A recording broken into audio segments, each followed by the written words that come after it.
একটি জরুরি ঘোষণা।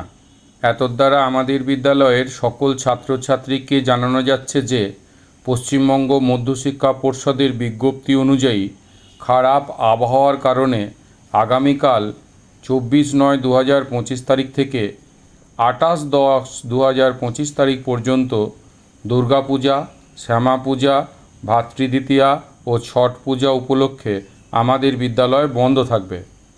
29/10/2025 তারিখ থেকে আমাদের বিদ্যালয়ে পুনরায় পঠন পাঠন চালু হবে এবং ঘোষিত সূচি অনুযায়ী দশম শ্রেণীর ফর্মেটিভ ও টেস্ট পরীক্ষা হবে। অর্থাৎ আজ পশ্চিমবঙ্গ মধ্যশিক্ষা পর্ষদ যে ঘোষণা করেছেন বিজ্ঞপ্তি দিয়ে যে বিভিন্ন জায়গায়, পশ্চিমবঙ্গের বিভিন্ন জায়গায় বন্যার মতো পরিস্থিতি দেখা দিয়েছে, সেই কারণে আমাদের পুজোর ছুটি একটু এগিয়ে এসেছে। আগামীকাল অর্থাৎ 24/9/25 তারিখ থেকেই আমাদের পুজোর ছুটি পড়ে যাচ্ছে।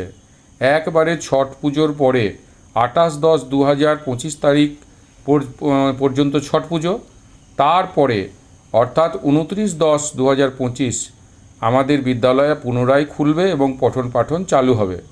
এই প্রসঙ্গে জানিয়ে রাখি যে দশম শ্রেণীর ফর্মেটিভ পরীক্ষা 29, 30 এবং 31শে অক্টোবর হওয়ার কথা আছে।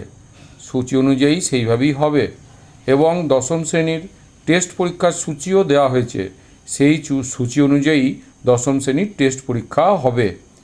আর আমাদের একাদশ শ্রেণীর সেমিস্টার 1-এর রেজাল্ট যদি তোমরা জানতে চাও, কালকে আমরা বলেছিলাম রেজাল্ট বেরোবে। কাল এমনি স্কুলের অফিস খোলা থাকবে, তোমরা এসে তোমাদের রেজাল্ট জেনে যেতে পারো, অর্থাৎ মার্কস জেনে যেতে পারো। আর অন্যান্য বিষয়ে যদি কিছু জানার থাকে বা জানানোর থাকে, যেমন কন্যাশ্রী এবং ট্যাব গ্র্যান্ট ও সম্বন্ধেও তোমরা আগামীকাল আমাদের অফিস খোলা থাকবে। আগামীকাল তোমরা 12টা থেকে 2টোর মধ্যে সমস্ত তথ্যর জন্য স্কুলে যোগাযোগ করতে পারো।